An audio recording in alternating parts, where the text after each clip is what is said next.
You can know every worship song by heart and still be a stranger to the God they're written about. That sentence should bother you a little. It's supposed to. Some of Jesus' sharpest words were not aimed at the obviously lost, but at the religiously convincing. Matthew 23 is him looking straight at people who prayed loudly, quoted scripture fluently, and were, in his words, whitewashed tombs, clean outside, dead inside. 7 signs today, not about people who doubt, about faith that's learned to perform. One clarification before we start. Struggling with doubt, asking hard questions, having a season where prayer feels dry, none of that is performance. That's just what real growing faith often feels like from the inside. What we're naming today is different. The quiet habit of managing how faithful you look, more than actually becoming faithful. 1. You pray louder or longer when someone's listening. Not always, just noticeably. Matthew 6:5 names this directly. Jesus warns against those who love to pray standing in the synagogues and on street corners to be seen by others. He's not condemning public prayer. He's naming a private motive, prayer as performance, aimed at an audience instead of God. Ask yourself honestly, does your prayer life change size depending on who's in the room?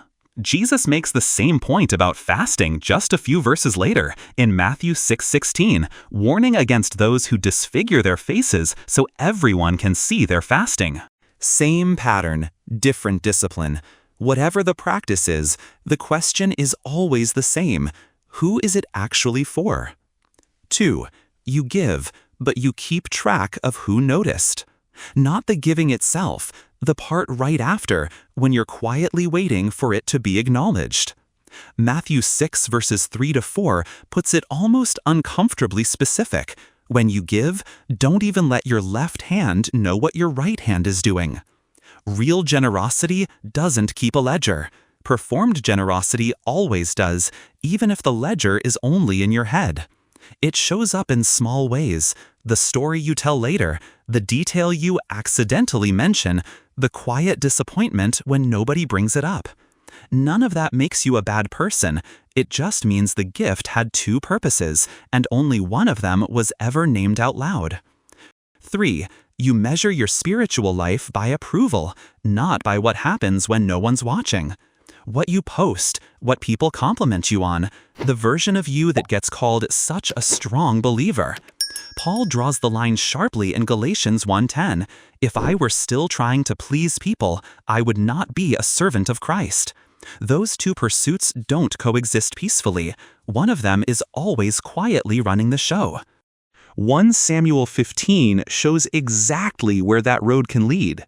Confronted about his disobedience, Saul's excuse is almost painfully honest. I was afraid of the people, and so I obeyed their voice. A king admitting he feared a crowd's opinion more than he feared disobeying God.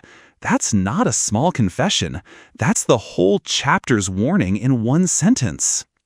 4. You've perfected the language without the obedience underneath it. You know exactly what to say in a Bible study. The right verse, the right tone, the right amount of vulnerability. 2 Timothy 3:5 has a name for this, having a form of godliness while denying its power. A form, a shape, the outline of faith without the current running through it. That gap between vocabulary and obedience is exactly where performance hides best, because it sounds so convincing out loud. James puts it even more bluntly elsewhere. Be doers of the word, and not hearers only, deceiving yourselves. Deceiving yourselves, not deceiving everyone else. The first person fooled by fluent Christian language is usually the one speaking it. But here's where this gets dangerous. The first 4 can still hide behind excuses. The last 3 are harder because they reveal what your faith does when someone threatens your image. 5. You're harder on other people's sin than you are on your own. Quick to notice it in someone else's life. Strangely slow to notice the version of it quietly running in yours. Jesus tells the story himself in Luke 18, a Pharisee thanking God he isn't like other sinners, standing a few feet from a tax collector who won't even lift his eyes, just asking for mercy. Jesus says plainly which one went home justified. It wasn't the one confident in his own record. Performance always needs someone to look better than. Real faith stopped needing the comparison a long time ago. Notice too what the Pharisee's prayer is actually built from, not gratitude to God, but a list of everyone he isn't. Look closely at your own private thoughts sometime and see how many of them are built the same way. 6. You can't take correction without getting defensive. Someone gently points something out, and instead of sitting with it, you're already building your explanation. Proverbs 12:1 doesn't soften this one at all.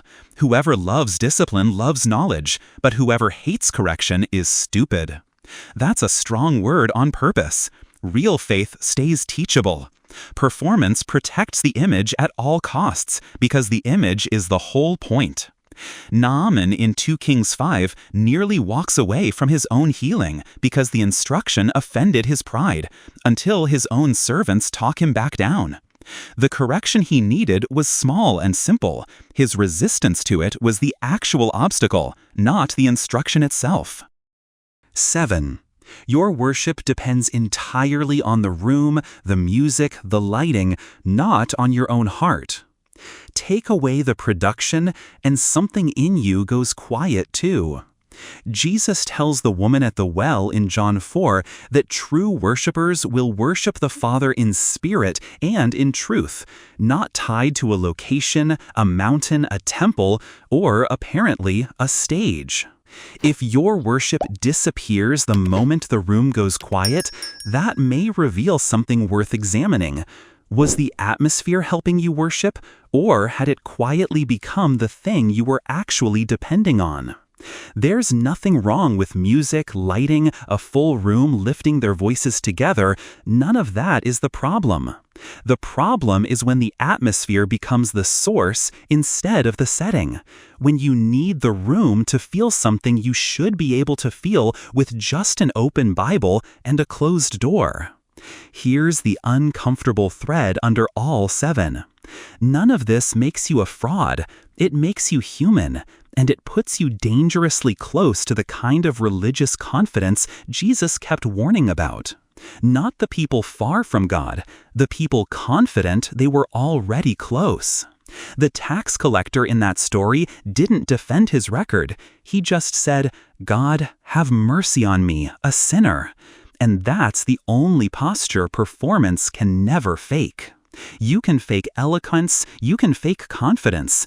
Nobody has ever successfully faked that kind of honesty, because the moment you're performing humility, it stops being humility at all. So don't ask, "Am I a good Christian?" Ask something smaller and much harder. Which of these 7 would still be true about me with the room completely empty? The prayer, the giving, the worship, even the way you respond to correction, would any of it survive with no one left to impress?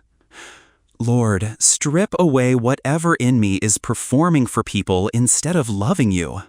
Let my faith be real in the empty room, not just convincing in the full one. If one of these 7 found you today, that's not condemnation, that's an invitation. Comment which number, and let's actually deal with it together instead of just feeling bad about it for 5 minutes. Subscribe to Guard Your Spirit, because next time we're talking about what it actually looks like to rebuild a faith that isn't for show anymore.